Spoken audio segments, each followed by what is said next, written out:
All right, welcome to Atlanta, GA, and the live Google broadcast of Mars at opposition through the 6-inch Skywatcher and a 4X PowerMate and some cruddy typical Atlanta skies, but it still is awesome.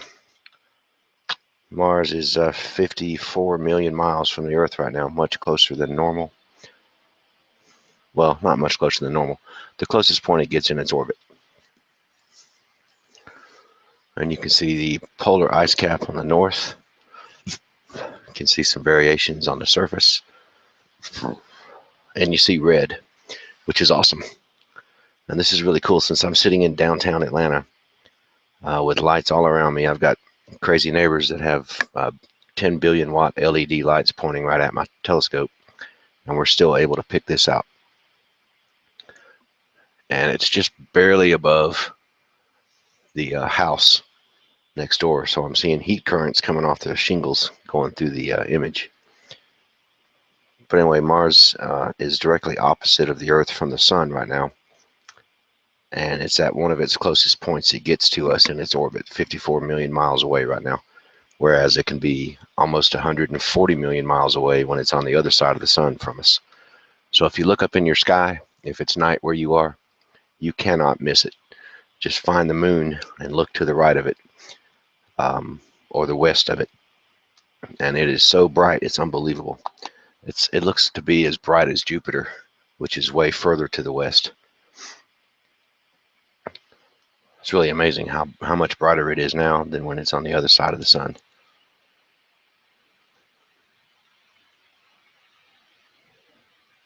And all that bouncing around, some of it's from my feet on the concrete driveway. Watch this, I'll stomp my foot a couple times. You can see it moving when I just touch the driveway. That's how sensitive this stuff is.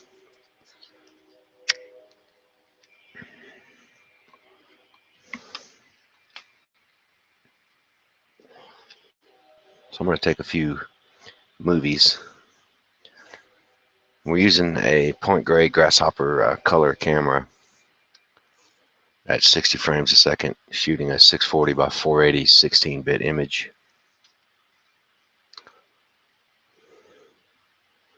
And maybe I'll change over to my monochrome camera here that has much higher resolution shortly and check it out. But I want to make sure we get to see Saturn also, which is just to the east of Mars. So if you stick around, we're going to see Saturn, Mars, Jupiter, and the moon, hopefully. And I won't be doing much talking, but if somebody has a question, they can send it to me on Facebook in a private message, or you can send me your Google Plus username and I'll invite you to the green room and you can be on the broadcast with us. Whatever you want to do.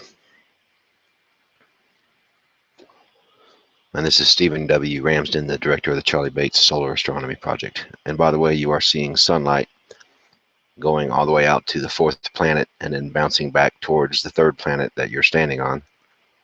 And we are seeing that reflected sunlight from the surface of Mars, which is covered in oxidized iron and what we call rust here on this planet. Absolutely fantastic. And we will be going there within your kid's lifetime. So get those middle schoolers involved in science and aerospace, because that's our next thing we're going to see right there, up close and personal.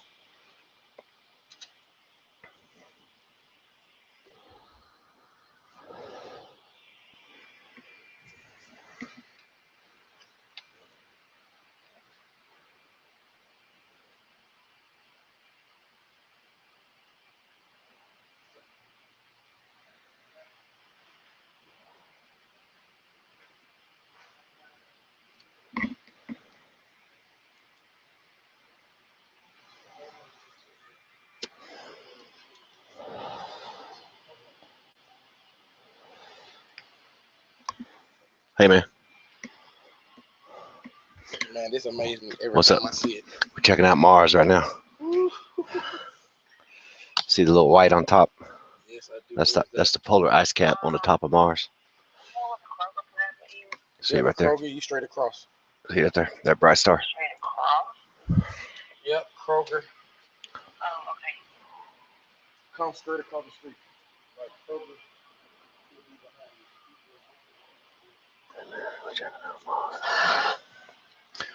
That's my neighbor. It's currently 12:15 a.m. here in Atlanta. And we're getting the sounds of the city, sirens and gunshots. That's where I live.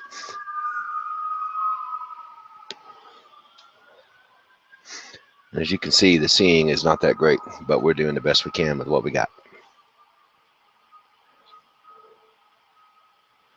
That little white stuff on top, you're looking at the polar ice cap on Mars, 54 million miles away.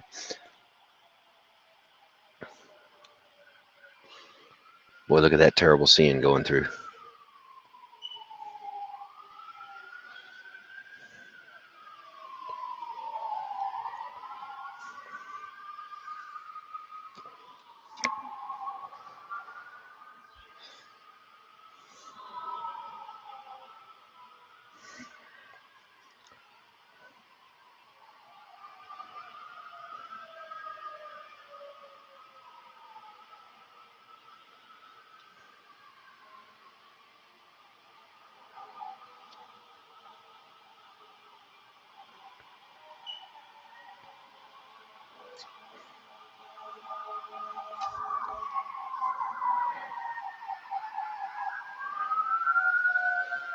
Turn off the lights.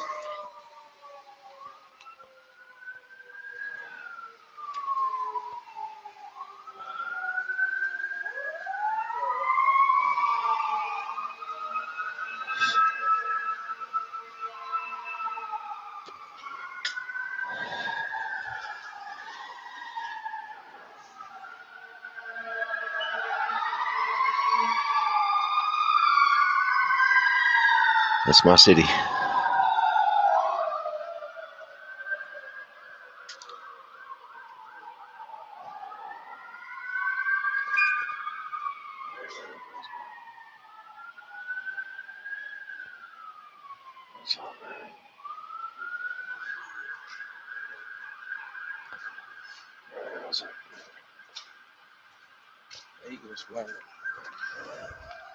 Hey, how are you?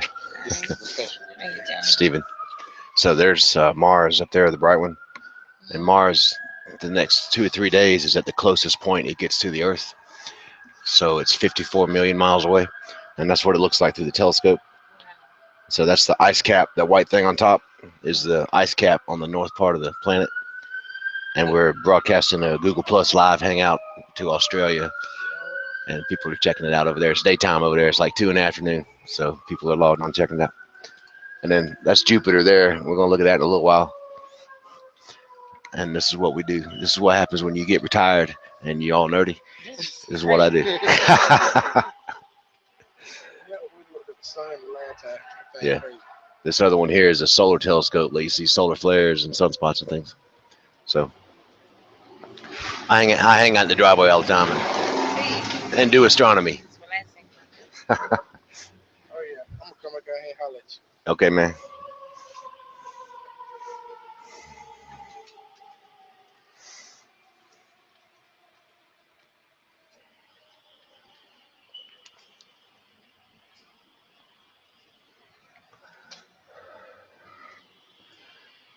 So we are looking just above the rooftop of my neighbor's house. And so that's heat currents rising from the shingles. See if I can get a better view of it here with a different camera in just a second. Here comes the wife. Hey, wife.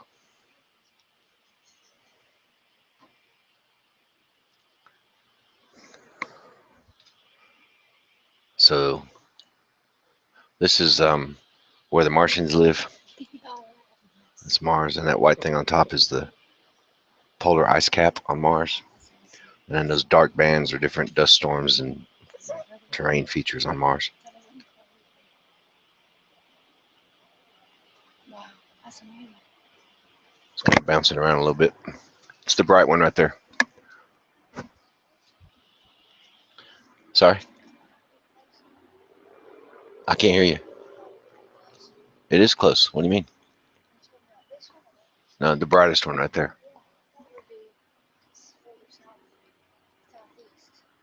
Well, the sky moves through the night. We're rotating that way. So as we rotate, it gets higher in the sky.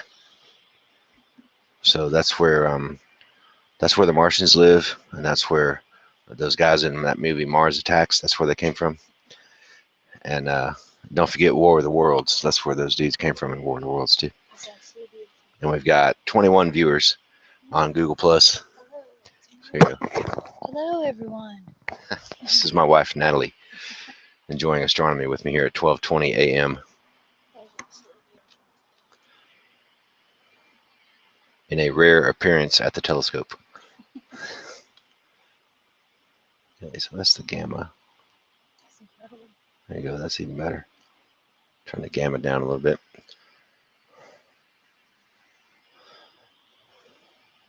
So that's what we're doing out here, woman.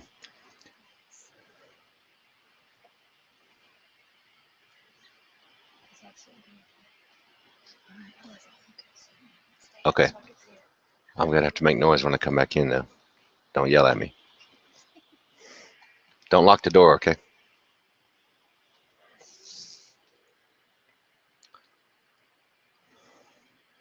So we're using a Skywatcher 6-inch triplet, the Esprit model Super APO. And, you know, it's quite possible that I have north and south reversed here because I know about nothing about nighttime sissy astronomy.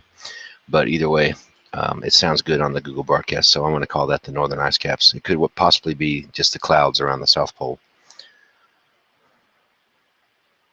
Maybe somebody will get in the chat room on Google and tell me I'm wrong. You can also friend me on Facebook and send a private message if you'd like to get into the green room here and be part of the broadcast. But I think this is freaking fantastic, man. It's just awesome that we're seeing this from my driveway in downtown Atlanta. And the reason it's so bright and so easy to see is because it's at its closest point in its orbit to the Earth right now, 54 million miles away. And it can be as far as almost 3 times that distance sometimes in its orbit.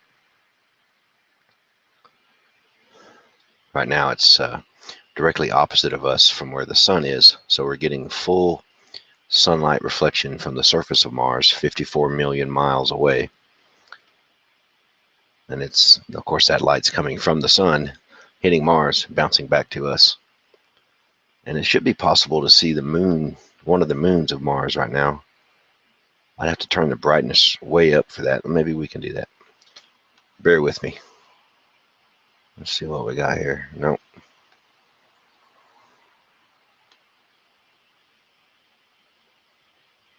Where are you, moon? Where are you, Phobos and Deimos? Maybe not in my telescope. My telescope's not as good as Terry Lovejoy in Australia, who published a photo of one of the moons of Mars on Facebook today, which was incredible. There we go.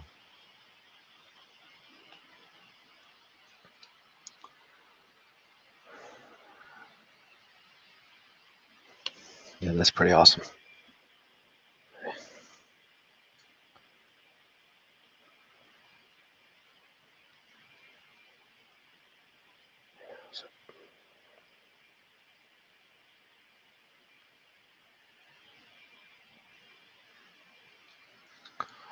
Maybe we'll turn over to Saturn here in just a minute.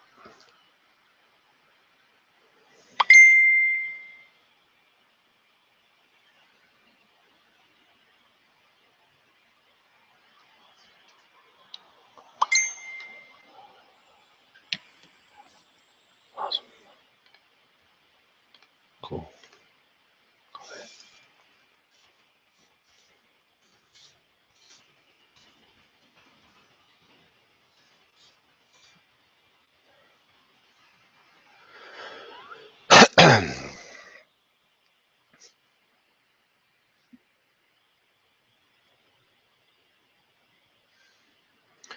And we're set up on an Astrophysics AP1200 mount.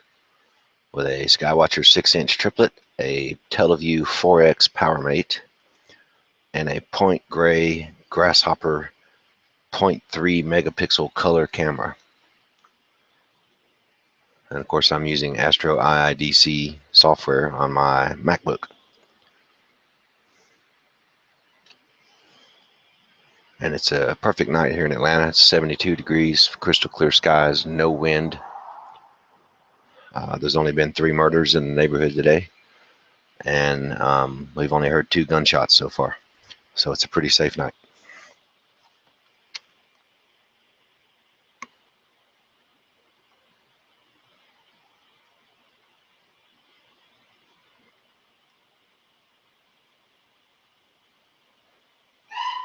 Oh, there's a siren.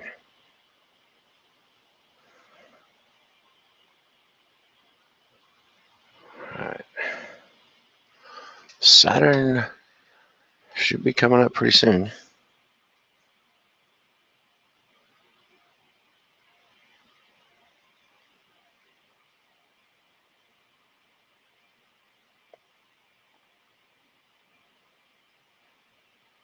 I can see Mars and Jashuba. Saturn should be just below that tree over there. So we'll give it some more time. Oh, I see it. It's not above the roof yet, but when it gets above the roof, we'll look at Saturn. You'll get to see some cool rings. Saturn's a good bit larger than Mars, so we'll have a much better image of that. But for now, we're going to check out Mars. Mars is currently at its opposition for this orbit. It takes Mars 587 days to go around the sun. It takes us 365 days to go around the sun. So we have this strange situation where about every 26 months we get at a very close point to Mars. And that's when we'd have to time our first crew that's going to colonize Mars here in the next 10 years. They would have to time it to reach the planet at that closest point. And the only time they could get back would be to leave so that they reach Earth at when it gets to its closest point.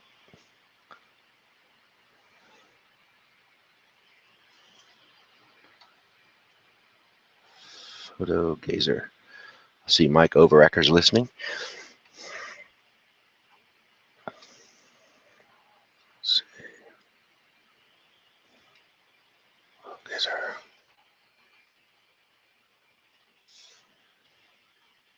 All right.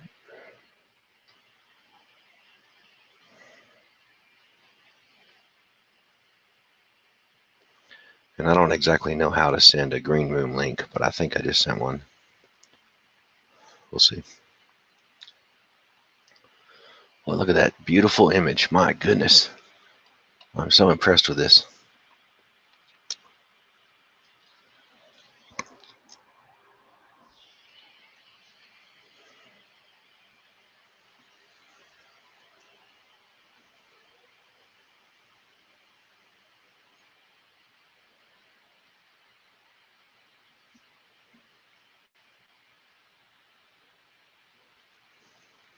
And anybody can get out there in their yard tonight or tomorrow with a pair of binoculars or any size backyard telescope and look up and check this out, man. There's nothing to it.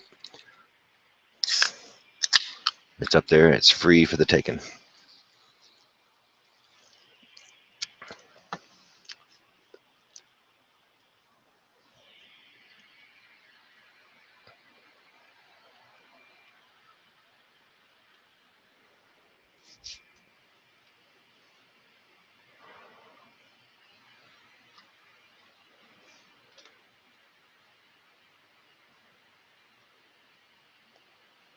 Let's see what we got to do here to get a.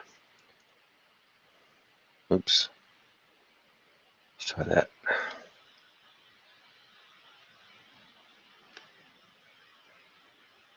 What? What happened? Okay.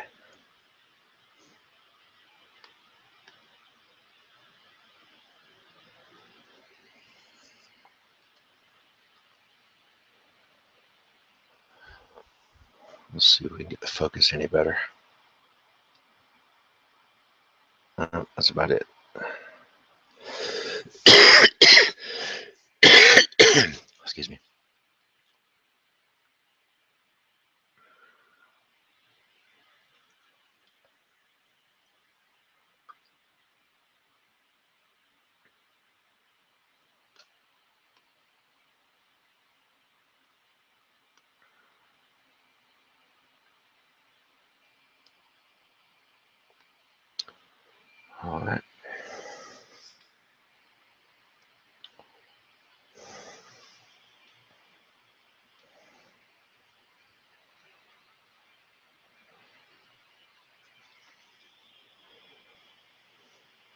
Maybe we'll switch over to the higher resolution grasshopper camera here in a second.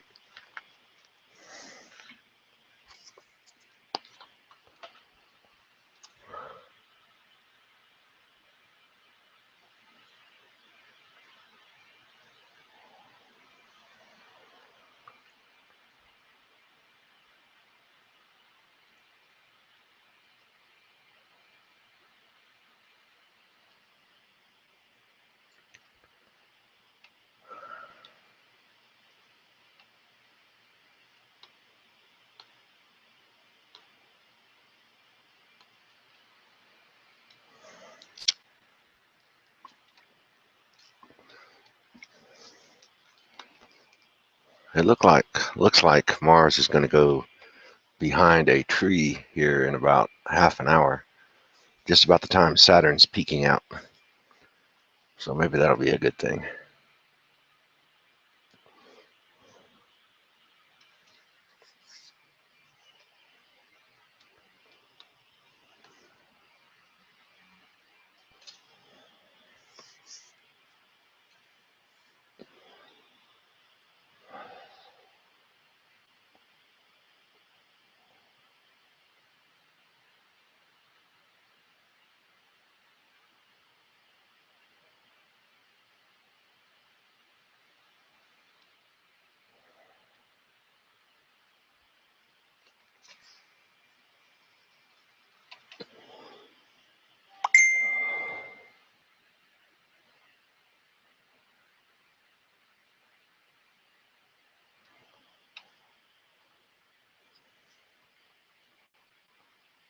All right, how do I send the...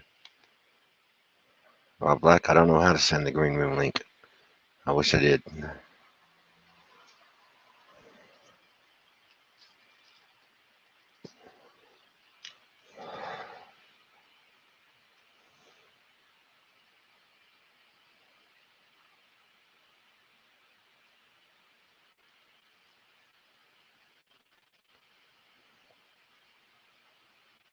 Let's see.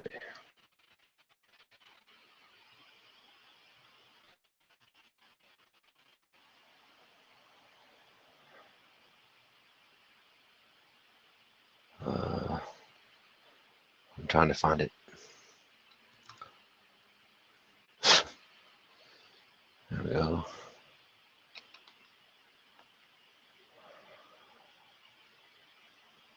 It's on there.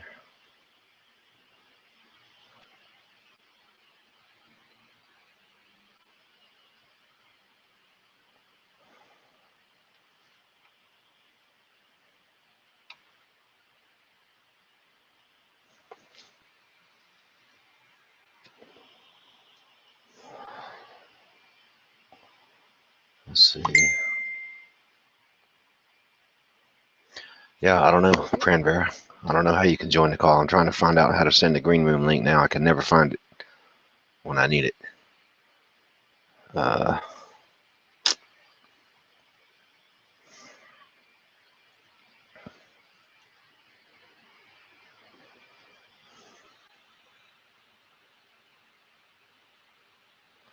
I don't know.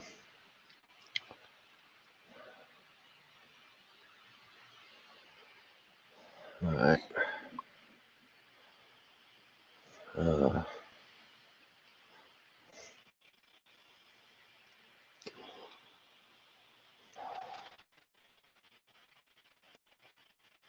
Profile.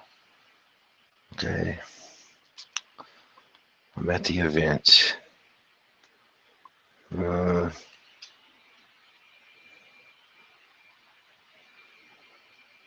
I'm at the links page.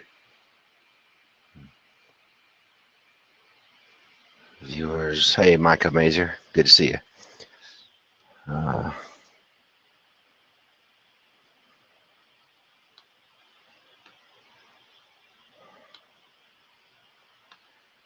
hmm.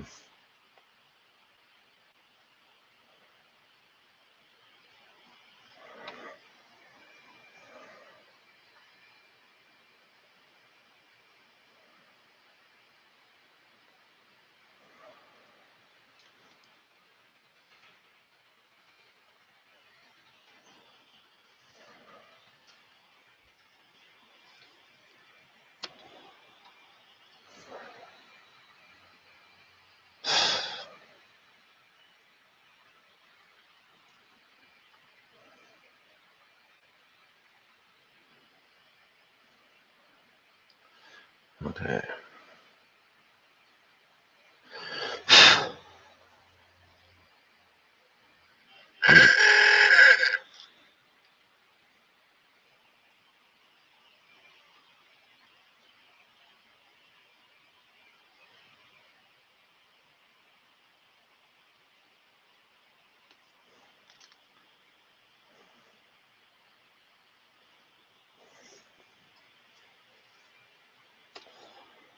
All right, let's see here. Okay. I'm still looking for the green room link.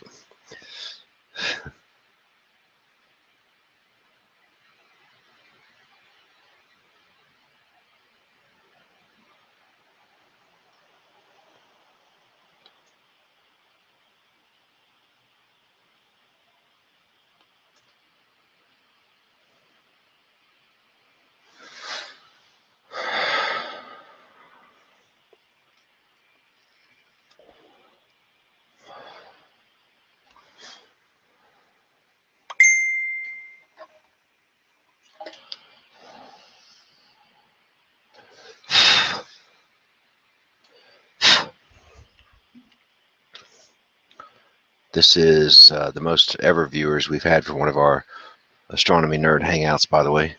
It was up to 35 at one point.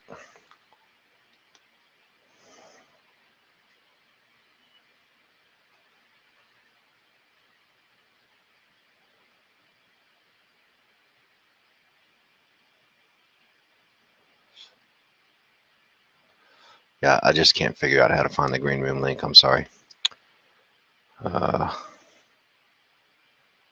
Share? No.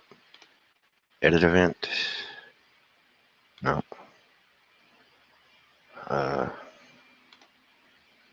Nope.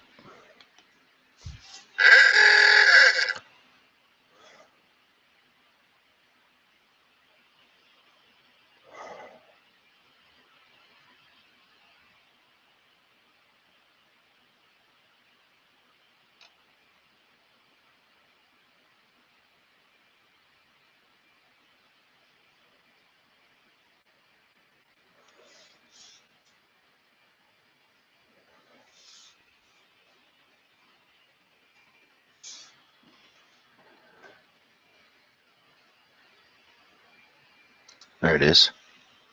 Somebody's calling. Now, how do I answer? How do I answer? I'm trying to answer. Hang on.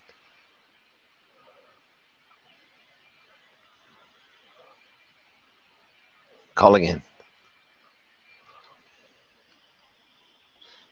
There it is. So are you on it now? There's somebody. There's Mike Overecker.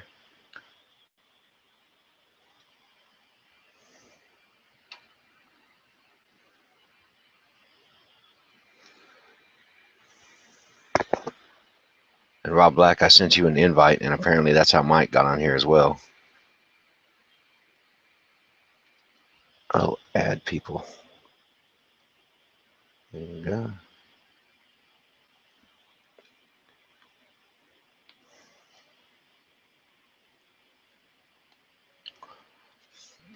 And all right. Let's see. I just tried to add those two, Pranvera and I don't know.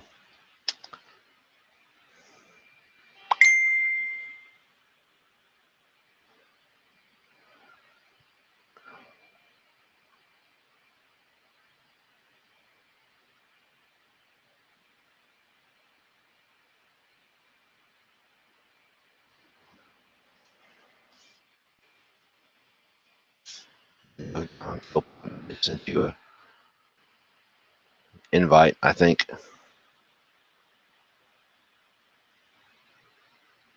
Mike says he just went to google.com, clicked on Hangouts, and then clicked on this video call, and it let him join. So go to the Google page, click on this Hangout, and apparently it'll let you join.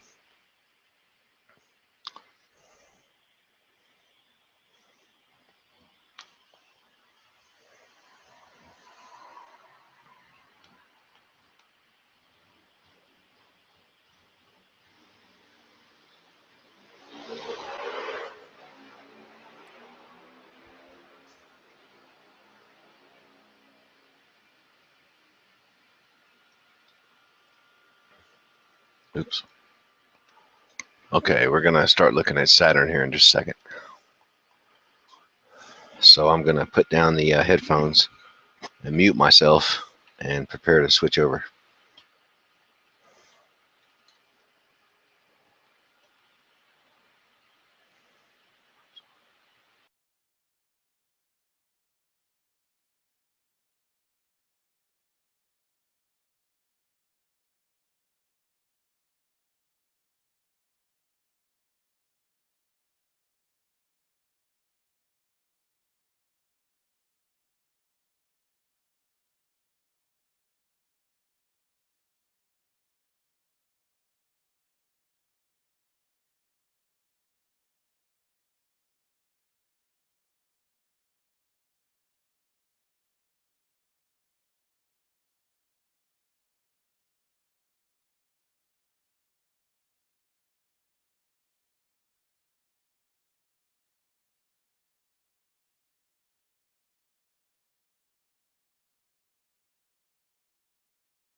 Okay, I've got us switched over to Saturn, and let's see what we can get here. Holy cow, look at that. There it is. How you doing, Stephen? Hey man, is this Mike? Yeah, this is Mike. Glad to finally talk to you. Trying to, oops, there it went.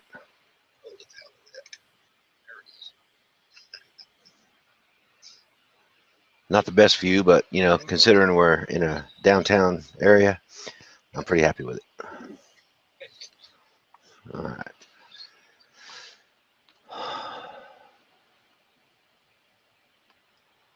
Let's see what we got here. Just a moment.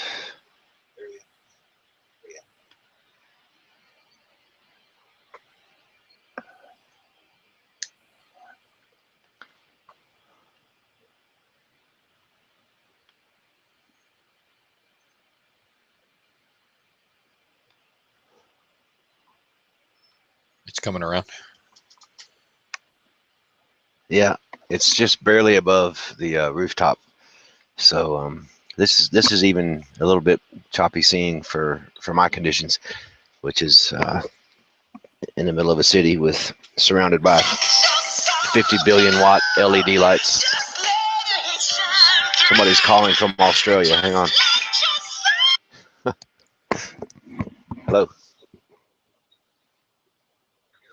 Hey man, how are you?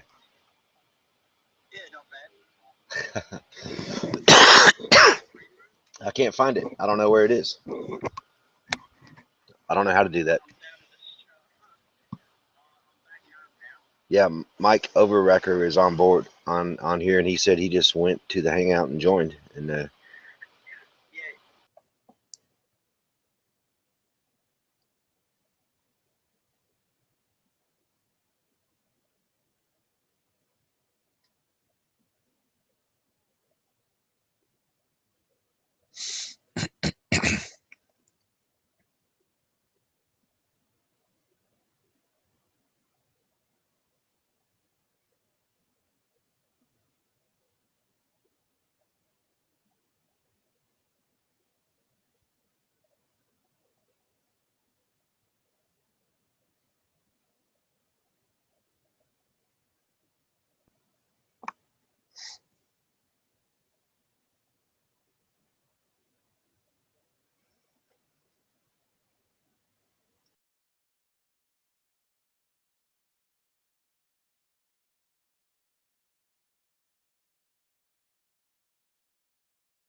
all right, sorry about that. That was Rob Black calling on my cell phone from Australia.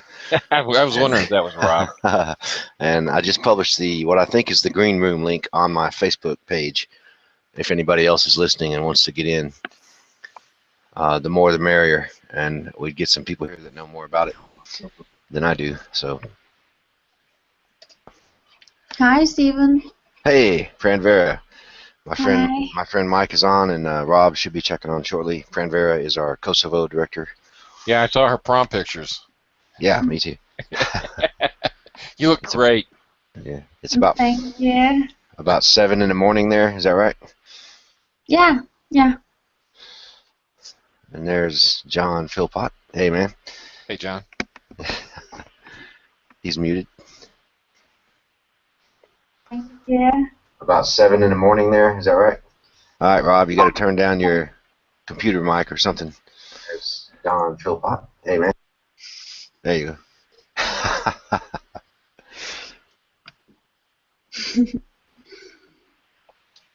All right, you guys take it away, man. I'm just going to be moving the camera around. No pressure there. And remember, we're being recorded on YouTube, so. Yeah, really. Everybody watch your language.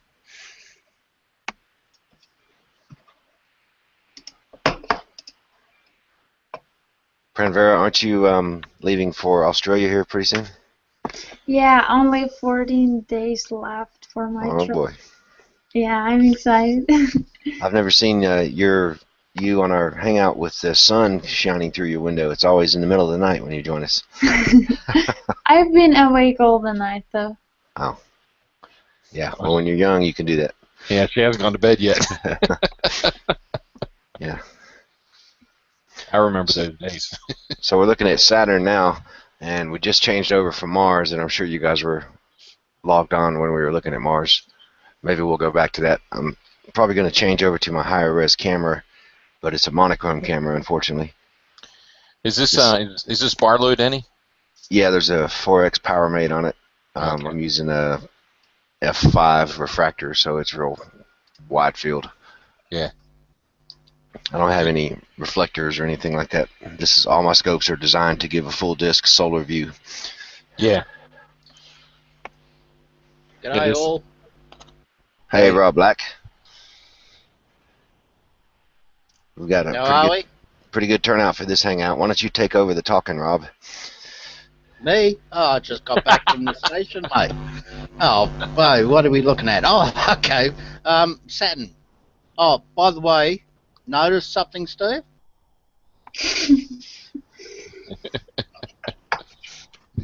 Yeah, no beard. Yes, you're Jeez. clean shaven for once. Finally. Yeah, I feel Keep it that really way. naked without Shave that head, yeah. too. You look 20 years younger when Pranvera comes if you shave that head, too. Oh, well, yeah, I will, actually. Very I good. mean, it's getting a bit long and scraggly. Anyway, what we got is we got Saturn. Look at that. Don't know if anybody else can see it too well. It's coming up well on my monitor. And Stephen is presently taking some images of it with Astro IIDC, one of the best software packages ever available on the Mac. Yeah. What else can I say? It's cloudy here in the Burdekin, but it's 29 degrees Celsius. So, yeah. Hey, John, what was that?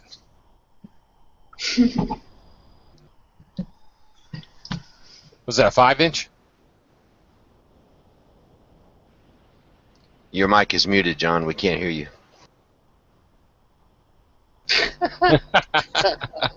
Looks like a 5-inch Celestron, I guess.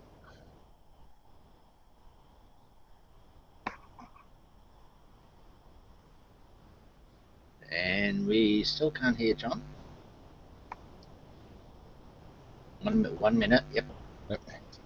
We know the mutual hand signals. 1 minute. Looks like he's rebooting. Yep. Yep. He's probably got Windows 10 on his machine.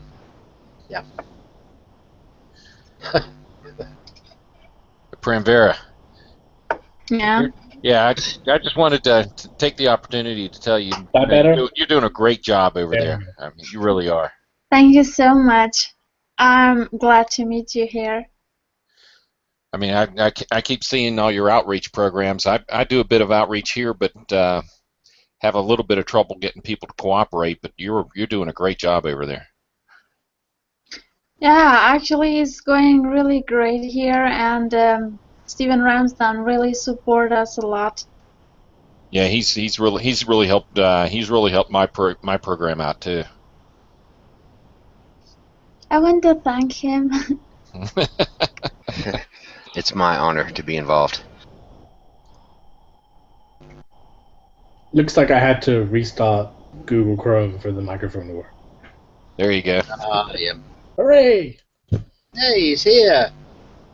Hey, John. Hello. Let me guess. Windows 10? No, it's Mac, but I'm still on Oh, well, yeah. All right. Yeah. Mavericks or whatever the old So- one. I'm going to change over to a different camera real quick, so everybody stand by. All right. Yep. Alrighty. But I know one thing. Pranvera has been up all night.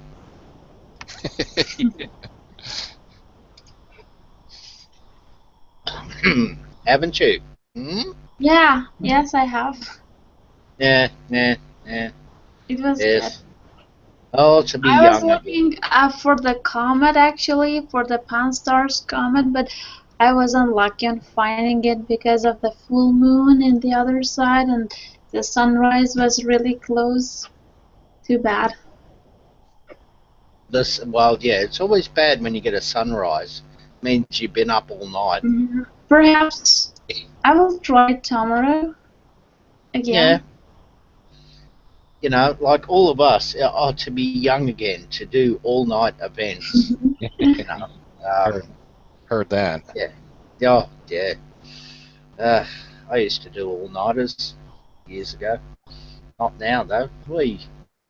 Yeah, I'm going to try to photograph the comet as soon as we get some clear skies. Hopefully, either Tuesday or Wednesday morning. Mm. Oh, that should be good. Yep. Well, just in case anybody's wondering, it's 2:53 p.m. here on Monday, the 23rd. Monday already. Wow. But yeah. Does a bear thinking about? Well, here it's been Monday for nearly 15 hours. So, yeah.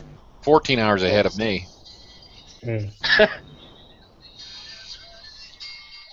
Now, Stephen's basically frantic around, changing cameras in the dark. There we go. What's this? Put up his monochrome camera here. Now, what camera is that, Steve? A grasshopper? or the Scorpion?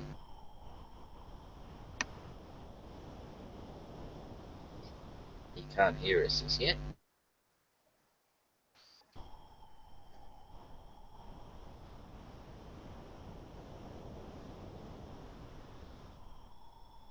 Whoa. Ooh. Wow. There we go.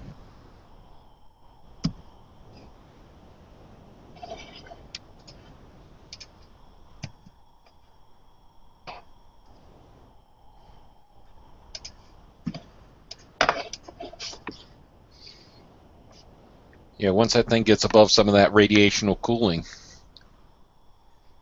it should look pretty good. Now you're in your driveway again, aren't you, Steve?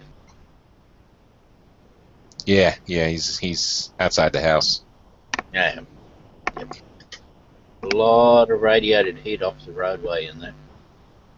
I think he said this. The Saturn's coming up over a neighborhood house, so probably off of the asphalt shingles.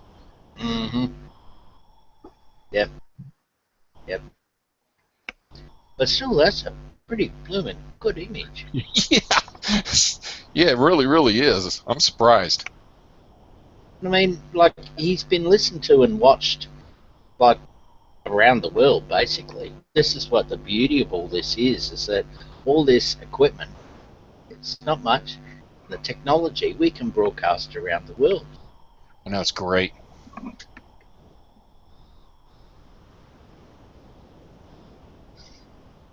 I mean, once Pranvera gets all her gear, we can broadcast from Kosovo, too. I have seen an asteroid through the Sanford Observatory in Australia just online. That Yeah. was cool. Oh, yes. JB, yes. And soon you'll be able to drive all that, too. As you'll Yeah, be sitting in the control room. And then 5 days later, you'll be up here doing heaps of solar outreach with me. Jeez. Yeah, I'm getting ready to take training to operate the 26-inch refractor at McCormick Observatory at UVA. Oh, very nice. Sweet. Very nice. Yeah, Jeez, historic that's and nice. huge. When's that, Mike? Well, the training's going to go for about 6 to 8 months. But once I get the training, I'll be able to operate the telescope individually. Plus, they've promised to let me put some of my cameras on it. Oh, yes. Now, they promised you, or they said maybe? No, they promised me. Fair enough, mate. Yeah. Yep. I know how their promises go. Yeah. Oh, did we say that? Oh, we did. Did we? Yeah. Oh, the people at UVA really good people. Oh, that's good. Boy, I don't think the rings tilt any further than that, man. No. I remember a few years ago when I was heavy into Saturn, they were almost horizontal. I mean, they were almost edge on. That's amazing. The shadow on the bottom of the planet on the ring behind it is really cool. I don't know anybody that can look in a telescope of Saturn and not just get their minds blown, because it's awesome. Oh yeah. Well, that is That's always the gateway first drug to target, isn't it? astronomy, right there. Yep. You know, you got to wonder what the first dude that saw this was thinking. Galileo. Yeah, or whoever it was, you know. Cassini. Oh, man. That is some crazy stuff right there. Even in monochrome, it's just breathtaking. I remember a few years ago I showed a lady at an outreach Saturn through an 8-inch bulb I used to have, and she took a look, came up, and then looked at me and said, "How did you get that image in there in the tube?" So that's Exactly. Yeah. Like, you're looking at the planet. Yeah. Exactly. Does not compute. Yeah. I'll agree with that one, John. I'll agree with that. They always go looking at the end of the telescope to see if you've got an image. A sticker. That Slide, yeah. Yeah, in there. Yep. Yeah. You want to see aliens too? I got an aliens one here. So I think everybody here got to see Mars, did they not? Briefly, yes, Yeah. briefly. Okay. Because the almost full moon just crept up above the roof. So I may go to that next unless somebody wants me to go back to Mars. Well, actually, never mind, because it just passed behind a tree. You know, Mars up here is at about 28 degrees above the equator, maybe 30 degrees above the horizon, I mean. And I know none of you guys have ever been in my house, but I'm sitting in between 10 three-story buildings, and there's about a 30-foot space in the middle of them, courtyard kind of thing. My sky is strictly limited to about 40 degrees up in a circle. And the reason I saw Mars was because it passed in between two of the rooftops. And that's how we're looking at Saturn right now, in between two rooftops. You know, the roofs are shaped in A-frames, so they have points on them, but between 2 points is where we're looking right now. So all of them go behind the roofs half the time. But anyway, long story short, we'll take us a few more looks at Saturn and then go over and get some moon close-ups, unless someone would see something else. And we can't see anything deep sky from here, so don't even bother. Yeah. Well, I was The just Orion going to Nebula say, is barely visible, but nothing else. I mean, So no Stebbins Quintet. there's no chance of any galaxies or anything. Any Andromeda galaxy is not bright enough to see from here through a telescope. You can see a faint fuzz with your eye, but these cameras will pick up anything. So they only work with sunlight or reflected sunlight. so no, Omega Centauri, Eta Carina, Southern Cross. No. anything like I that. don't have a dirt filter. I wish I could see Omega Centauri. But even in these 20 years, that even in a really terrible, because I'm looking at it now, it's perfectly clear. It's a bluish gray color. It's not close to black. You know, it's nowhere close to being what it should be because of all the lights around here. But even with that, I mean, the fact that we're seeing this planet and you can see the teeny division and rings faintly, you know, even with this crappy seeing, you can still make out the features. It's just really incredible to me. Hey, Steven. So, Hey, yeah. Have you changed something? Because I'm starting to get bit ring. I don't know what that is. What's bit ring? Bit ring is whenever your data stream starts to basically break up a little bit, and you start No. getting harmonic ring out of it. I have not changed anything, but I'm using a 2 gigabit per second upload speed. So if something's going on, it would be somewhere after me. Are you hearing that, Pranvera? I'm hearing it too. Yeah. Okay, I It does. just wanted to make sure it wasn't me. No, it's going. Yeah. Yeah. Bloody 2 gigabytes per second, Steve. But I probably sound better with some bit ring. Turn it up, mate. Yeah, come on, rub it in. We're lucky to get 21 megabits per second. I'm not hearing any of that. I'm getting a perfectly clear audio. I don't know. Yeah, well, you would. You're next door to a 2 gigabyte per second unit. Yeah, us lot, especially down under. Yeah, come on. Be fair. We don't see any moons. Doesn't Saturn have some moons you gotta be seeing? I've actually been able to see 9 moons of Saturn with my 15. Wow. Aren't they in the same plane of the rings? So that you're gonna need to stop. Yeah, pretty close.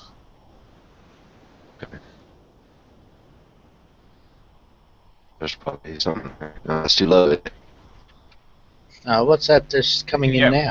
Yeah, that right near the bottom there. That looks like that might be Titan. Yeah, I was saying Titan too there. Yeah. Because that's pretty big. Cool. Let me I go think out. it's the only moon that has an atmosphere. Oh yeah. Okay. Yeah. Yep, that looks like Titan there, Mike, doesn't it? Yeah, it does. See? Yep. Good distance away. Pretty bright. Yeah. Looks like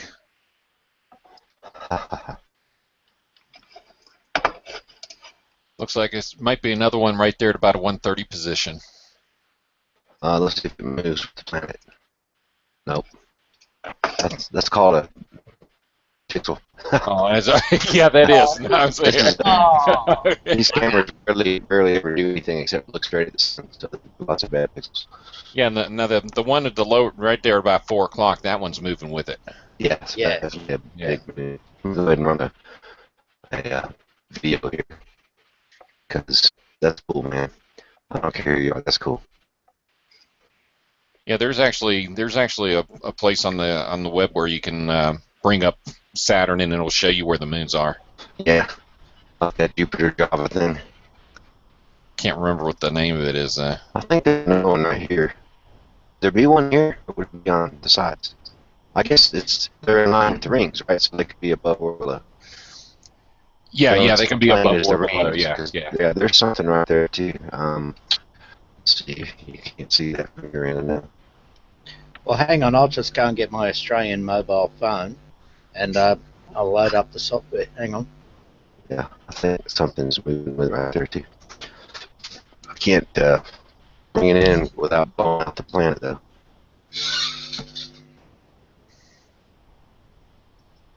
That's a pretty cool picture, even though it's not astronomically good. It's still pretty cool.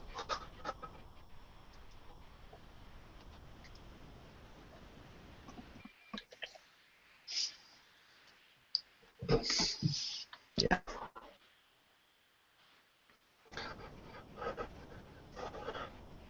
Man, that's cool. It is so bright. Sky, which is rare for us here. Now I can clearly see Saturn, the Moon, obviously, and Mars. Yeah, Mars. that is Titan. Okay, good. There are. What's just below the planet? Do you know? That would be. Let's see. That is Rhea. Yeah. Okay. And then Dione is almost directly above it. And then I'm not getting that one.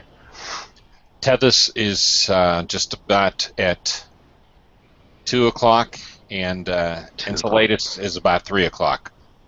They're all about one ring width away from the rings.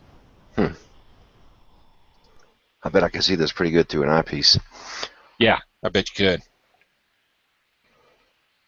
Sorry, guys, I missed all that. I just had to go and get the phone. You were obviously talking about the moons of Saturn. Yeah, we identified them. Yep. Yeah, we were right. That is Titan down there. Yep. Sweet. Because it's exactly where the page predicts it. So. Yep.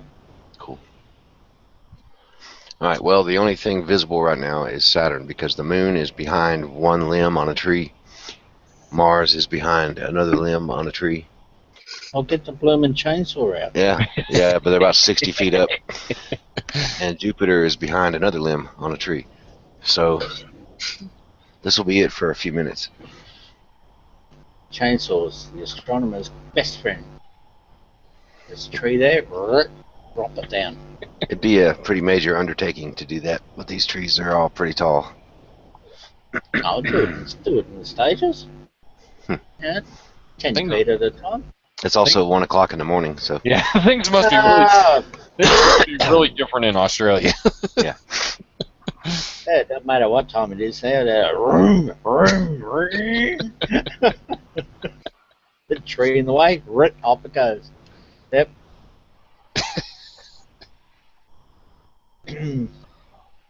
Yeah. Solves two purposes. You get a good view of the sky, and it gets rid of the flying foxes too. Oh, flying foxes, jeez. Oh yeah. I really got to get down there sometime, man. It is a fantastic place. It's really the only place outside of this country that I even want to go. Europe would be pretty cool, but Australia and New Zealand, I've always wanted to go to.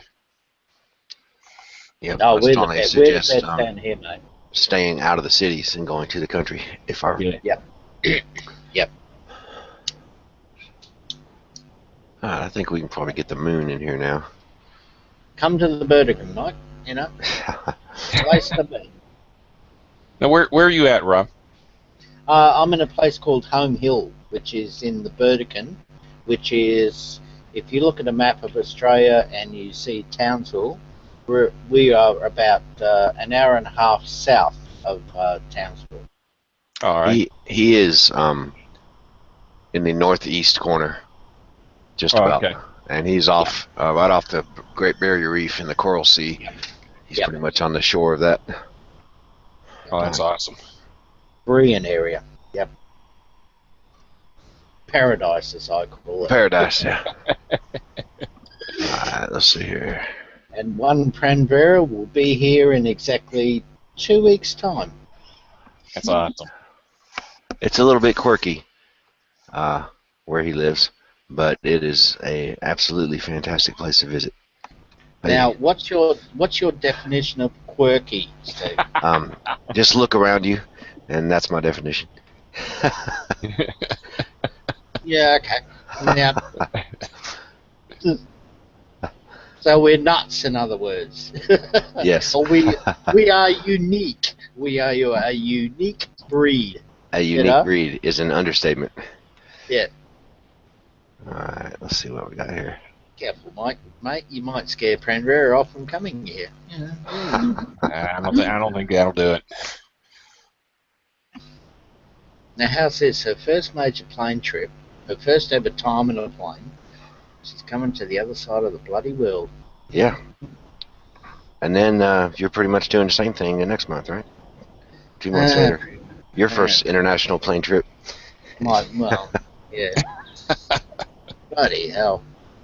You're going to the other side of the world. Pranvera, how long is that flight? The flight. As I checked in that depot, it was around 30 hours, Good and Lord. I will have to change 4 planes to go up to the Roblak. Wow. Yeah, 4 flights, yeah. Yep. Well, I know I flew from Atlanta to LA for the 5 hours, and then LA to Brisbane was 16 hours, and then Brisbane to Townsville was an hour and a half. Yep. Jeez. Yep. I'm just gonna take a boat. That's about 2 weeks. Yep. Or are you And up? And you can drive for 2 hours, and you're still in Queensland. Yeah. You can drive for 2 hours and not see another building. Well, yeah, basically, yeah. You can drive for 14 hours and still be in Queensland. Yeah. Wow. Yeah, it's a beautiful place, man. Definitely. Unlike anything you see anywhere else. I'm really glad I went. I stayed for a month, and would have stayed forever if I wasn't married. Yeah, if I do get down there, it's gonna be for a length of time. Yeah. You can't just stay for a couple of days. No, Yeah, absolutely not. No. You've got to see the outback, you know, because that's where Australia is, in the outback where I am, you know. And there's even more outback than where I am, which you got to see. You got to experience the whole box and dice. Yep. Yeah. All right, I'm changing resolutions real quick on the camera. I just hate flying commercial. Mm. I hate flying too because my arms get tired. Yeah. That's always funny. You can't hear that one enough times. I know. I just thought I'd rub it in, you know, like put it in there. Yeah. If you're ever going to go business class on a flight, this is the flight to do it. Yeah. Yeah. Boy, that scene! Look at that scene jumping around. Well, that was you, Steve. So. Well, I've got a few friends that are executives. I keep hoping that one of them has to go to Australia and takes one of their private jets. Mm. And just catch a ride on that. That'd That be a would be- bonus, wouldn't it? A good way to go, also. Yeah, that would be Oh, the best way to go. Just stow away in their luggage. Climbing the wheel well. Yeah, oh, no, don't do that. Yeah, it gets cold. 41,000. Yeah. Hey, you're going to need a lot of scuba tanks to supply oxygen, yeah. Might be a bit hard seeing you, Mike, running down the tarmac with a whole heap of scuba tanks behind you. and a couple telescopes. Yeah, well, yeah. And a bungee cord to strap you in there so you don't get lost. Yeah. Don't fall asleep and fall out. Well, that's it, yeah. Okay, let's see here. Oh, the humour.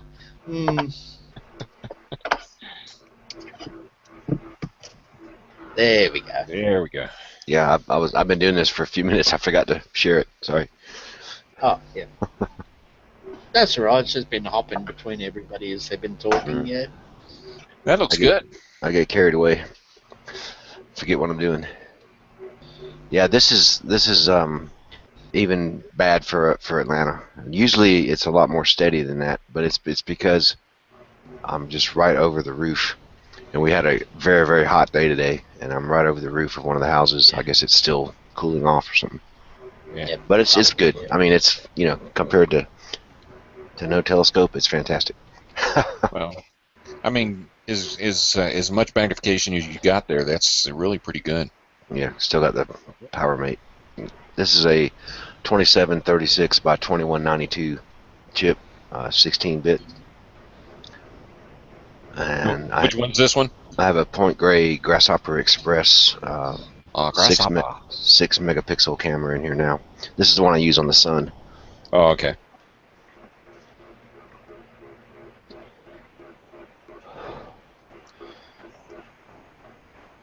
I've just got a question for you, Steve. How come Sir. you're recording so many frames? Oh, I had it set for planets. I always record about Oh. 2,000 frames when I'm doing planets, but only 500 when I'm doing. Yeah, with this camera, 100 frames is plenty. 1 frame is Yep. plenty, really. But I forgot to change it over. If you were here, 1 frame's plenty. Yeah. Yeah, definitely. So let me change that to 500 frames. Mike, in Australia, when I first got there, the preview image, a single frame from this camera was better than 500 frames stacked. Oh, really? Yeah, the only thing you did when you stacked them was you blurred the image, but the preview image over there with Rob Black, I took a bunch of equipment over there, and he owns it now. But the preview image was better, as good or better than a stacked image from here. And that's It was awesome. unbelievable. It was just unbelievable, man. How clear it was. I couldn't believe it. I thought that the camera was frozen and that it wasn't updating because it was so crystal clear. And the calcium K scope from Lunt was too bright. Even on 0 milliseconds, it was still overexposed. So Wow. we had to send over some special filters to knock it down so we could actually take images of it because their UV is so bright over there. Which CAC were you using? Lunt B1800 calcium K on a 100 millimeter refractor. Oh, okay. But there wasn't enough filters to make it dark enough to image. Now, when you use that B1800 CAC on that, do you use a front ERF? ERF, no. You don't need to use a ERF with the calcium K module. They recommend it above 100 millimeters, but I've never used one. Oh, really? So you just use the 1500 B1500 diagonal The B1800 by itself, or 1800, yeah. or the 1200, either one. I've used them for years with no front-mounted ERF on a 6-inch refractor and never had any issues. And when they recommend the yellow, don't they? Yes. Now I know that when I have an ERF for the scope, and when I use it, I can't image prominences with the calcium module. When I don't use it, I can image prominences, so I just don't use it. Yeah. Your prominences on that CAC just freaks me out, man. That's just awesome. Yeah, they're weird because they're much more gaseous, I guess. They don't, no matter how you focus, they don't ever focus sharply. And they also, when you see a prominence, it lasts a lot longer in calcium than it does in hydrogen alpha, and goes much further out from the sun usually. Because I guess they heat up as they get into the corona, so they quit emitting as much hydrogen alpha, but they continue to glow in calcium. Well, that's a pretty picture there. Yeah. That is. I don't know what that is, but I like it. I think Cranberra's just got her moon map out. I also think I'm vertically flipped. I'm not sure, but I think I'm vertically flipped. Oh, you're definitely vertically flipped. Okay. I'm sorry. Yeah, no, the image I'm talking about.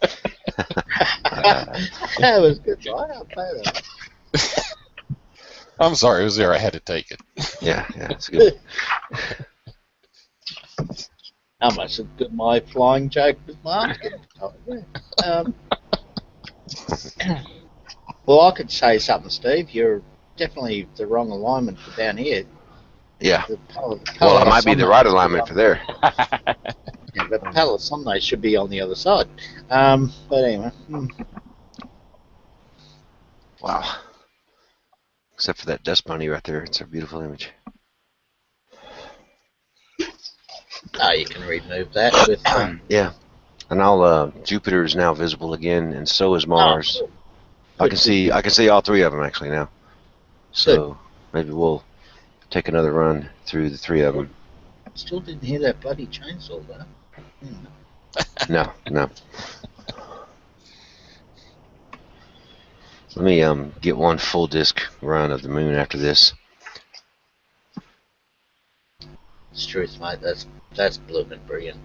It is beautiful, isn't it? It's just it sends you into a daydream, man. At least me, just looking at it. Yeah. And then I wonder why we don't have any cities up there. Yeah, well, that's it. And I remember why, because we have Donald Trump's down here. Oh, somebody's got their scope going. Yeah, I see that. It's John. Philpott's got something going there. John's got something. But it's through some palm trees, so that's what those spikes Oh, are. palm trees. Oh, come on. Yeah. Let's see what he's Oh, got. I can relate to palm trees. Now, is that Mars, John? Yeah. Through a DSLR? No, this is a Revolution Imager camera. Okay. Oh, you got a Revolution. Yeah. Yeah, I've been using one of those and did pretty good on the Mercury transit. Yeah, I did. I showed a bunch of kids at the local school the Mercury Transit for the imager. And I was actually surprised because I turned up the exposure and the gain quite a lot, and I could actually see through the cloud, which was amazing. Yeah. Yep. Was that in hydrogen alpha or in white light? I was in hydrogen alpha.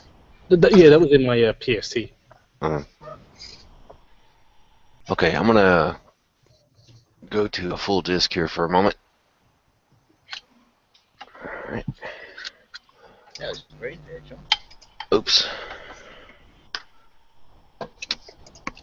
But I can relate to palm trees. Yeah, Rob Black's got palm trees all over the place. Rob Black's home is the same latitude south of the equator as Hawaii is north of the equator. Except we don't have ukuleles. No, you can. Down, down, down. Okay. Let me get a focus here. Alright. I'm gonna to everyone.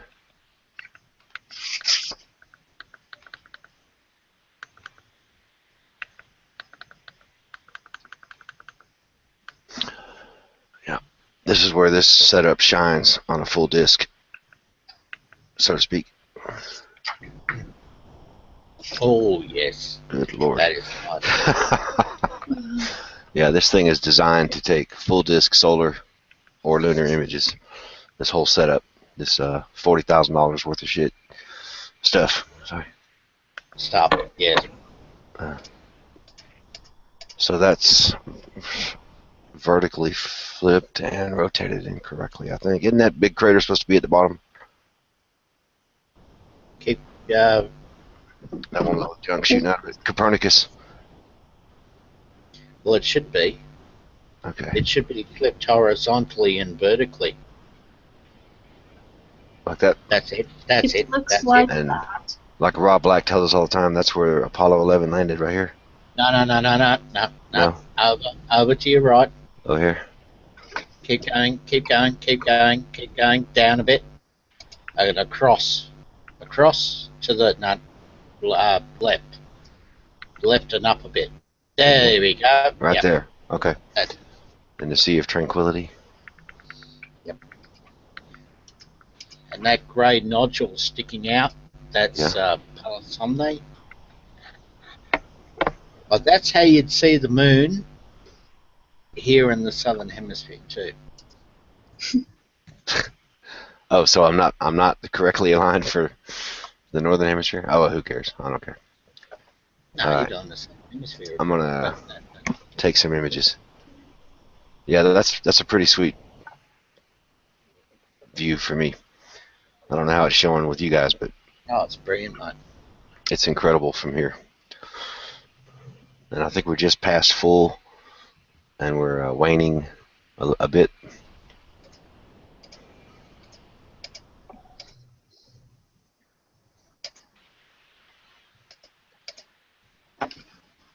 I know that. That's a moon. Yeah, that's a moon, man. And this AP 1200 is just rock solid out here, and it's not level or anything. It's sitting on a sloping driveway. No guide, nothing, no guide or whatever. You haven't got Really, a really guide impressed. No. Really, I'm really impressed with this thing. They quit making the 1200, didn't they? Yeah. 1600 they replaced it with. Yeah.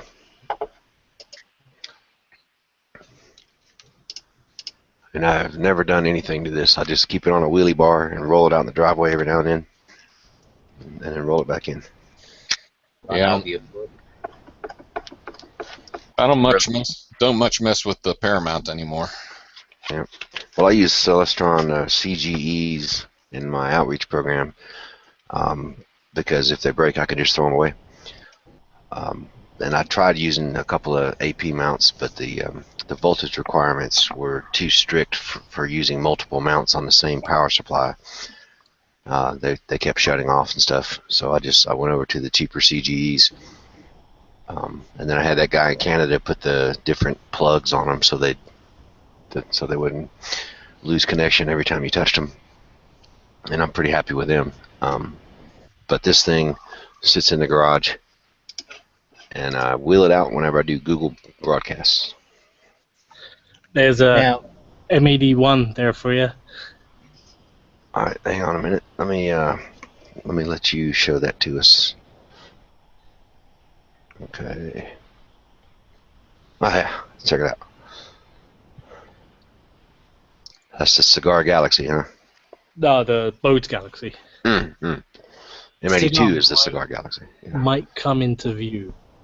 But this is on a manual mount. This is the Explore Scientific Twilight 2.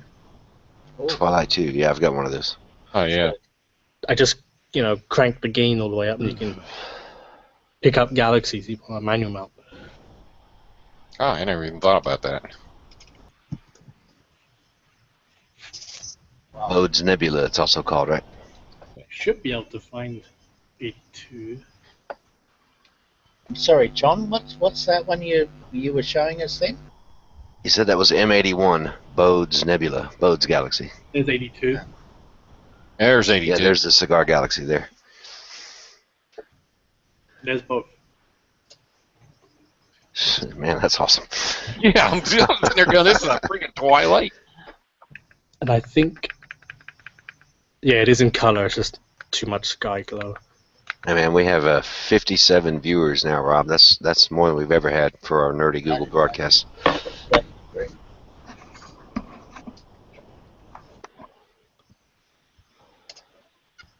Yeah, I've started using the AVXs. I got a couple of those. Yeah, Yeah, I sent those. That's what I sent to Pranvera recently, and we're still waiting on it to arrive. I think. Are we? Pranvera, has it already arrived? I think she's She's in a trance, it looks like. in a trance. Yeah. Yeah, those are really good mounts, man. They're very dependable and very portable. Yeah, that's what I liked about them. I actually have the entire thing, including my counterweights, actually fit in a laptop case. Yeah. Just amazing. Yep. So, Canberra, have those mounts? Has that mount arrived that Stephen sent you? Yeah, only the Skywatcher ports, but the mount seems to be yet in Bulgaria. Not sure what's going on. oh god.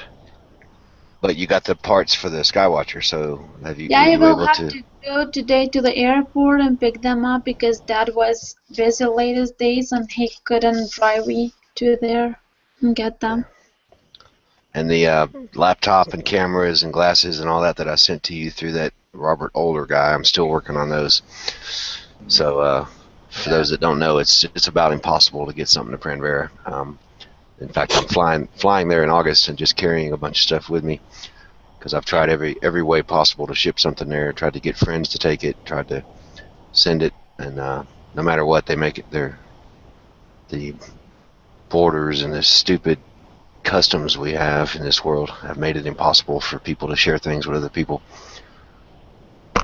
So Yep. and it costs a fortune to send her anything. It cost me $1,600 to send the mount over there, which is almost 3 times what the mount cost. Yeah, really. That's amazing. Well, all of you are donors to the program, and that's where the money goes to shipping mostly.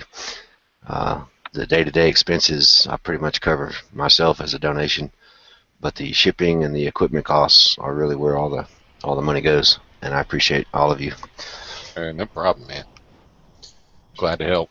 It might, let's see, it costs, yeah, it's in the thousands of dollars to ship these things, but they go to good causes. I only get taken about once every 5 times now. I used to get taken about 3 out of 5 times, but we streamlined our selection process for who's getting the equipment, so it's going to a lot better places now.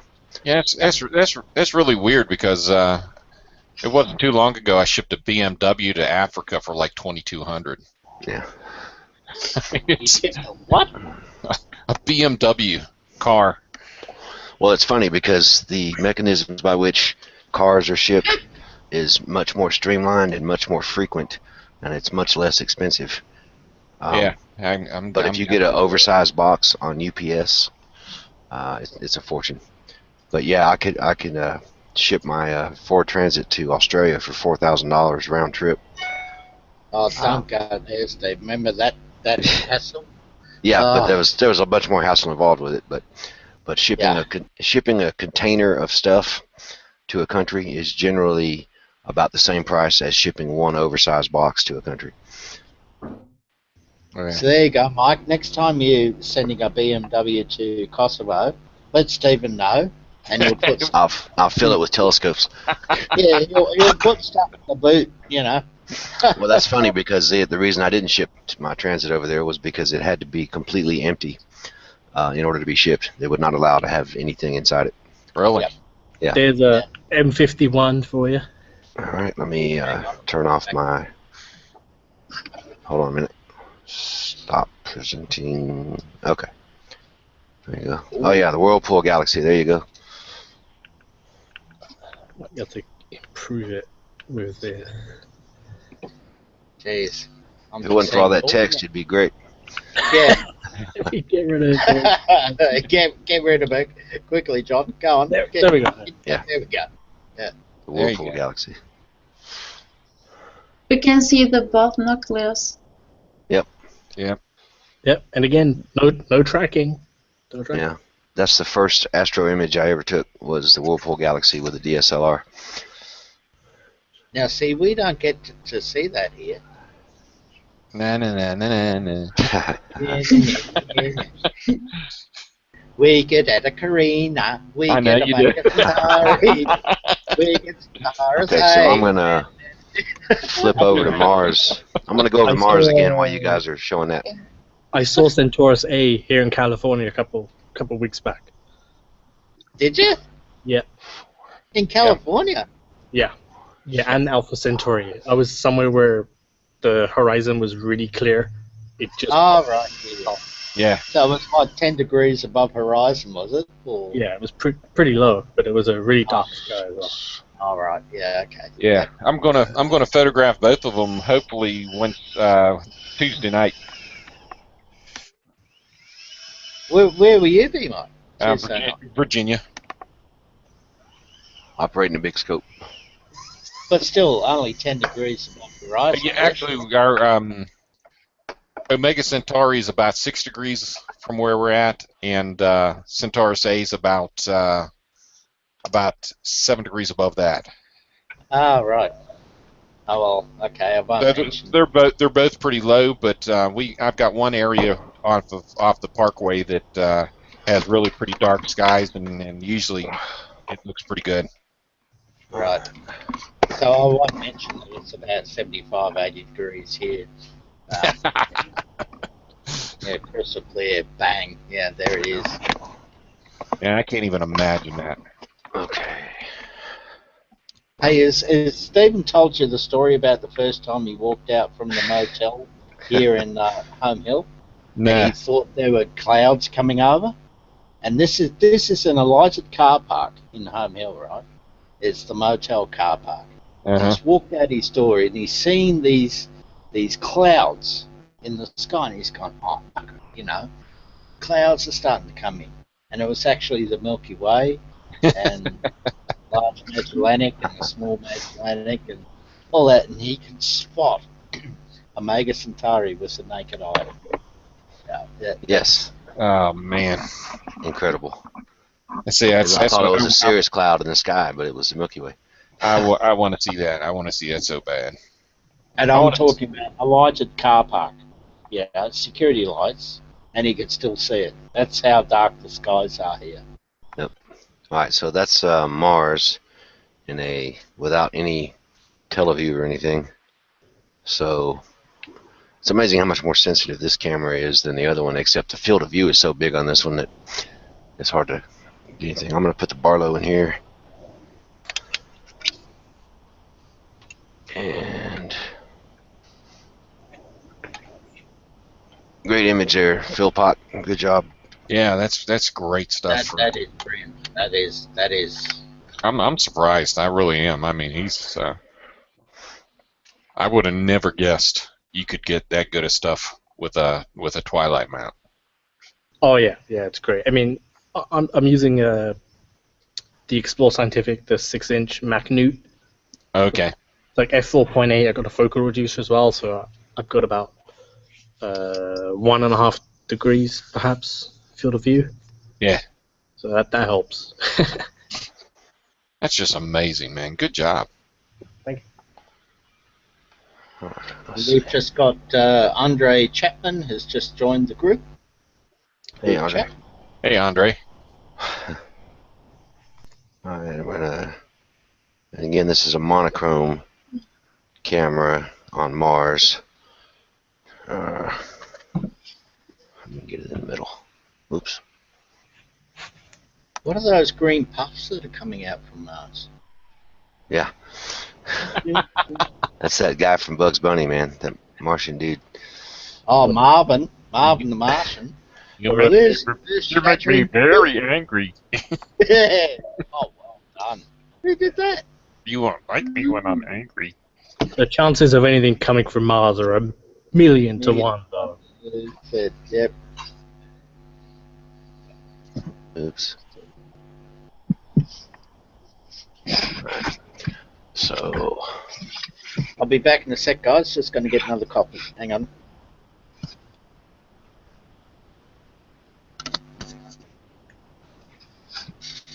Have you guys seen the latest image which came from Hubble Space Telescope of Mars? Yes. Yeah, that was cool. Yeah, stunning. Yeah, that was impressive.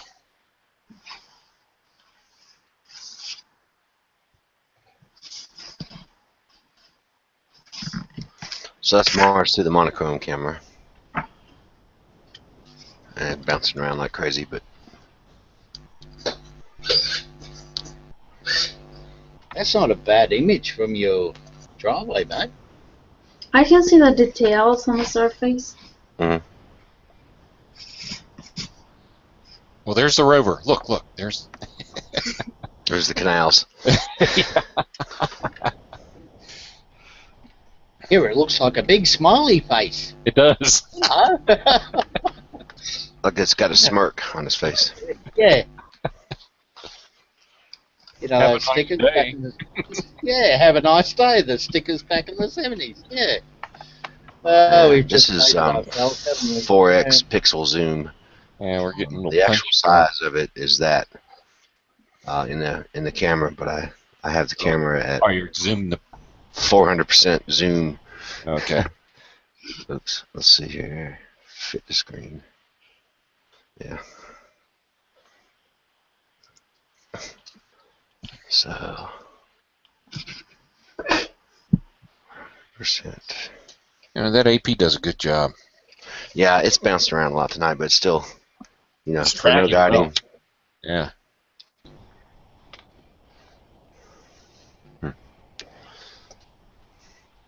Not the best seeing conditions. But good enough. Alright, and there's with the gamma adjusted. Oh, that's even way better. Yeah. Here you can see the banding. And I'll turn it over to Jupiter when we get done here. Oh, that's awesome. Good stuff.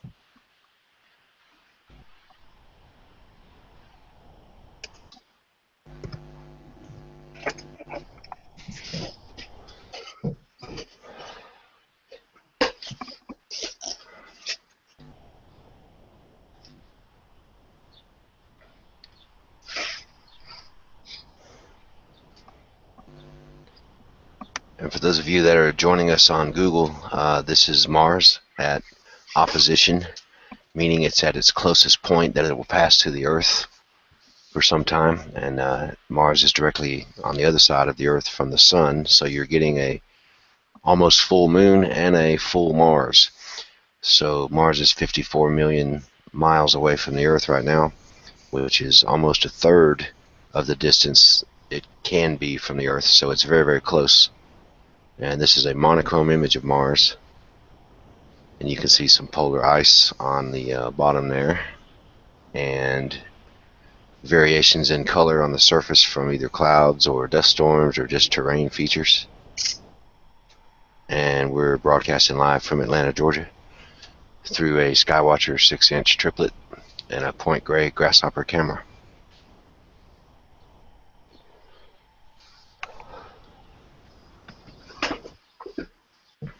Oops. Oops. Yep.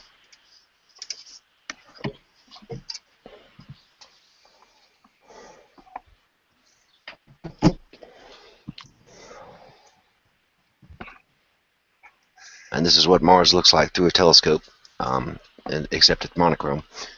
And this is our next stop for humanity, hopefully, in the next 10 or 15 years. We'll never make it. Don't make me cut you off.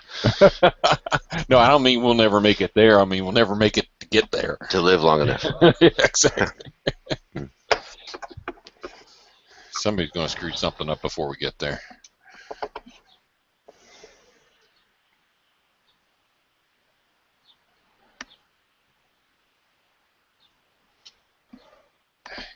I hear a bird. I got the Ring Nebula swinging by now. Okay. Oh, yeah. Oh, man, that's good. Wow. Wow, check that out. M57. It's, yeah, I think you can actually see the central. Yeah, it's a little fuzzy. You know? Turn up the gain a little bit.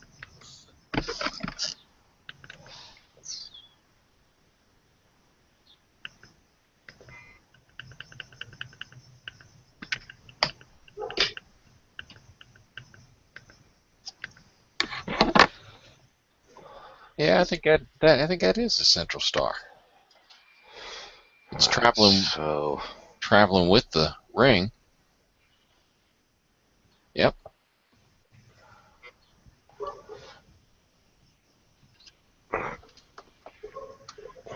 Nah, it can't be. Can it? let's see. Yeah, I sort of see what you mean. Could be. You see what I'm talking about?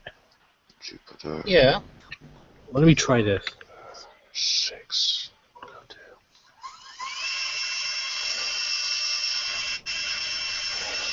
Yeah, that's the central star. There's no doubt about it. Yeah, I think you are right. Oh, that's amazing. Because it's moving with it. Yeah.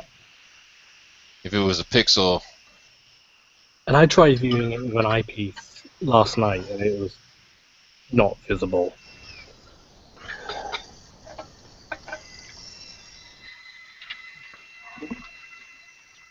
Now, this isn't a telescope, is it, John? Excuse me? Yeah, it is. yeah, it's a It telescope, is a telescope. but it's not on a tracking mount. It's on a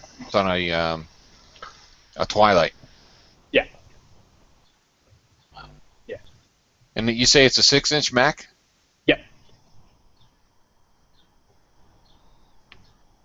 Yeah, 6-inch max, f4.8. I got a reduce on there, so it's probably about f2 and 2.5. Yeah, Rob, you remember the mount that I used in Australia that I put the Shellyak spectroscopes on? The manual mount. That's what he's using. That's what he's using. Right. Is that Celestron? No, it's made by Explorer Scientific. Oh, I was fooled by the orange color. Oh, yeah, that was just the a model scope I had. Oh, okay.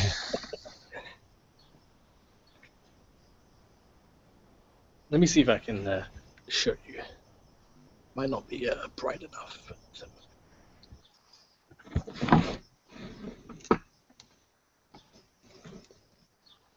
Yeah, it's too dark.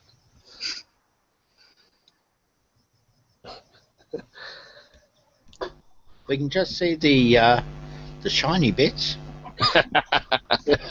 Here's one. Here's another one. Stand in front of it, John. Block the whole lot. Then we know There where you you are. go. There you go. There you There are. you are. Yeah. Is that the Twilight too? Yeah, let me get a flashlight. One second. Just don't point it at the camera. Yeah. Or in your eyes. Bang, there goes your night vision. There goes your night vision. Whoa! How many people do I go off at with their flashes at nighttime astronomy? Don't.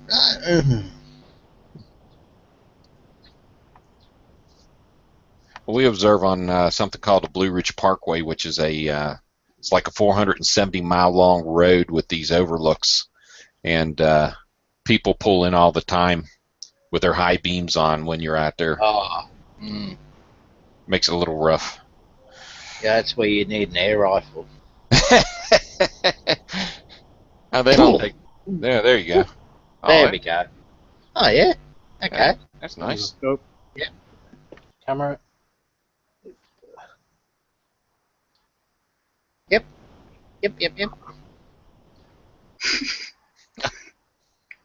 It's me. Oh, so it's a Magnute. Yeah. Yeah. It's human powered. Here's the motor. I love my Twilight too. Just supply coffee and you're right, John.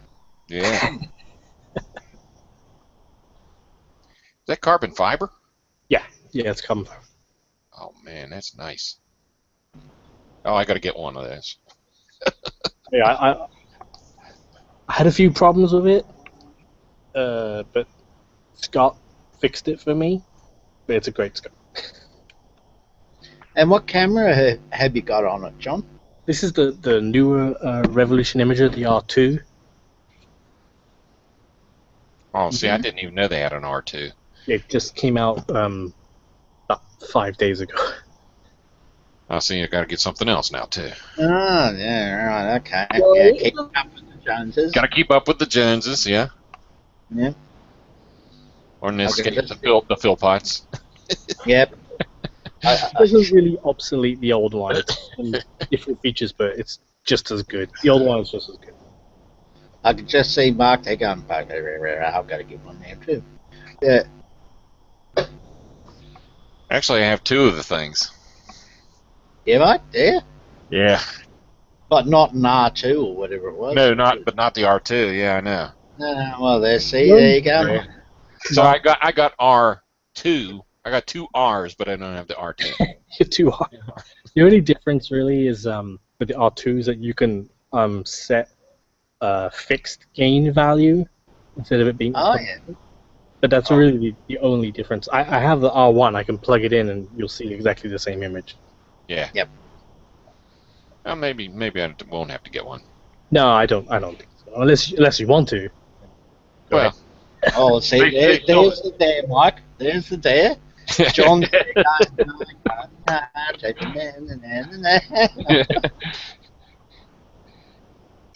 I'm gonna have to check that out. Yeah, I mean, you put it in a scope, a fast scope.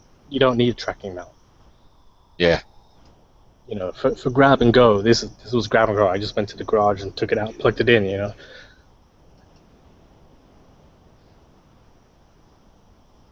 And I'm using the UVC USB frame grabber that they sell on my Mac.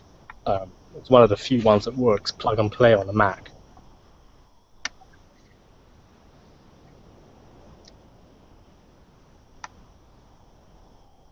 So, Pranvera, you'll be Yes. able to do all this very soon with all the equipment that's coming to you. Yeah. And we're looking forward to you saying, I'm going to do an internet broadcast. Yeah, we should send you one, Pranvera, one of these cameras. I have got a planetary camera that's AC 120. Here I go. Let me show it to you. So this one I would say is probably at least 1.5 times more Can you sensitive. see that? Oh, yep. Yeah. It's a little camera which I use to capture sometimes the planets and deep sky images. Plus, there is the G-Star camera that we've got waiting here for you.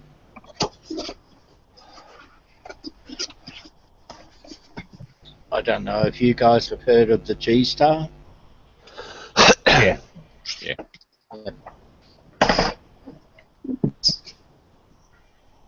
So,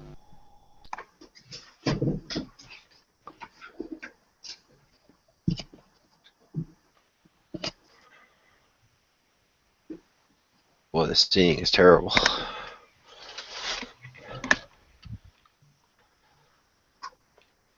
is it almost reaching daylight for you, No. Oh. John? The sky's just turned very blue. It's combination of sky glow, moon glow, light pollution, and the auto white balance. Ah, right, okay.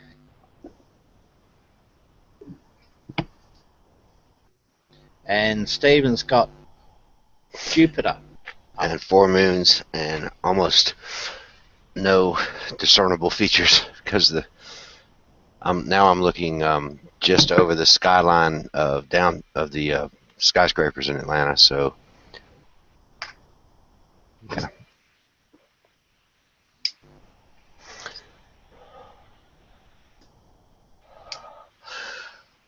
Usually it looks better than this, but Well, the images that you took the other week, they look perfect. yeah, these are nowhere near that. It's much better when it's on the east side of my sky because that's away from the main city. Right now it's almost setting in the west, and it's not more than 10 degrees above the skyscrapers. So it's all washed out. But the moon position looks really cool. That's why I thought I'd show it. Yep. You can see four blurry moons, and they're just in a cool position. I've never seen them that well. I have, but you don't see them very often that tightly around the planet. Hang on. I'll just ID the moons. We have got to the left, we have got Callisto. Wow. Right up against Jupiter, we have got Europa. Next one along is Io, and then the one next along is Ganymede. Cool. The Galilean moons. Very cool. Here come the neighbors again, so the headlights are coming on now.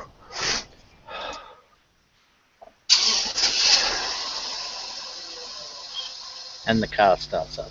Yeah, so this is not going to be pretty. Got M13 now. Wow. That looks cool, John. Oh, wow. Yeah. Let's get that over here. Holy cow, look at that. How high is that in the sky, John? Would you say overhead or close to the horizon? It's about 60 degrees, I would say. Which direction? Eastish, southeast, easterly. So I should be able to see that.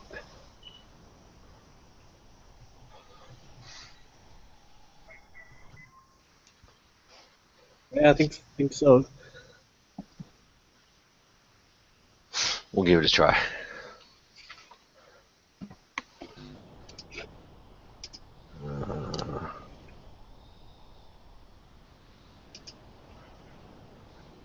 So, Primavera, Mike Fowler from Revolution Images telling me he'll send you a camera setup.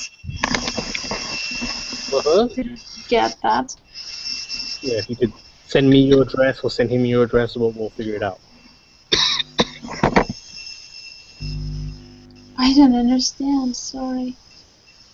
The guy who owns Revolution Images said he'll send you one of these cameras. If you Speak slowly, John. Speak slowly. Oh, sorry. Can't help it. Sorry that my English is not so good. I can understand very fast speaking. I'll send you a message. Alright, okay.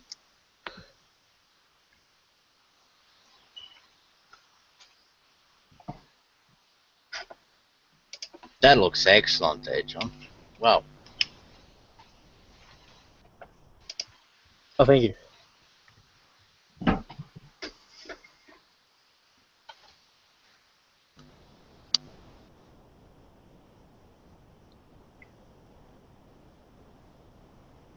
What are you searching for now, Steve?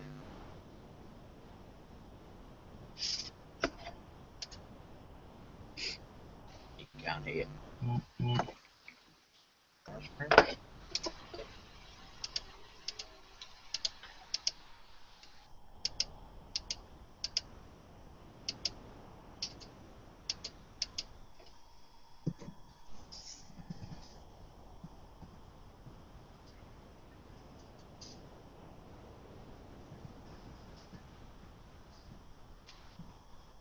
Yep, there we go. Back with it again. Yep. Yeah, now I know why people use tracking now. Yeah. You need more coffee, mate.